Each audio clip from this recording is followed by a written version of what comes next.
Operation Sindoor విజయవంతం తర్వాత ప్రధాని మోదీ జాతిని ఉద్దేశించి తొలిసారి ప్రసంగించనున్నారు.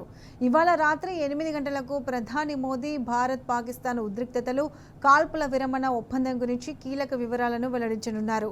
నియంత్రణ రేఖ వెంబడి సరిహద్దు ప్రాంతాల్లో ప్రశాంత వాతావరణం నెలకొందని భారత సైన్యం ప్రకటించిన నేపథ్యంలో ప్రధాని మోదీ కొత్త విషయాలు ఏం చెప్పబోతున్నారనే దానిపై సర్వత్రా ఆసక్తి నెలకొంది.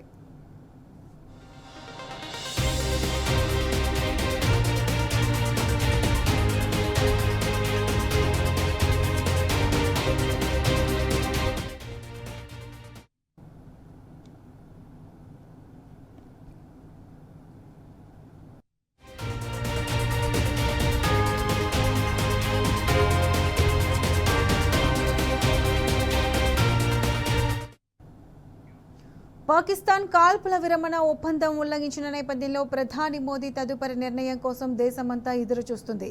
ఆపరేషన్ సింధూర్ ఇంకా ముగియలేదని ఇప్పటికే భారత ఆర్మీ స్పష్టం చేసింది. ఈ అంశంపై కూడా ప్రధాని మాట్లాడే అవకాశం ఉంది. పీఓకేను భారత్కు తిరిగి ఇవ్వాలని, ఉగ్రవాదులను అప్పగించాలని ప్రధాని మోదీ ఇప్పటికే స్పష్టంగా పేర్కొన్నారు. ఈ విషయాలపై కూడా ప్రధాని ప్రసంగం కొనసాగే అవకాశం ఉంది.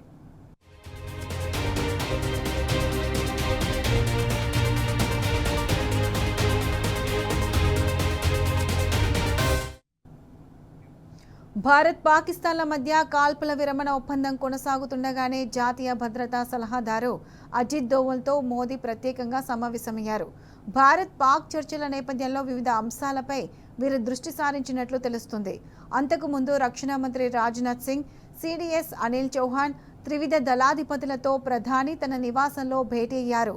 ఇవాళ రక్షణ ఉన్నతాధికారులతో ప్రధాని మోదీ నిర్వహించిన రెండో కీలక భేటీ ఇది.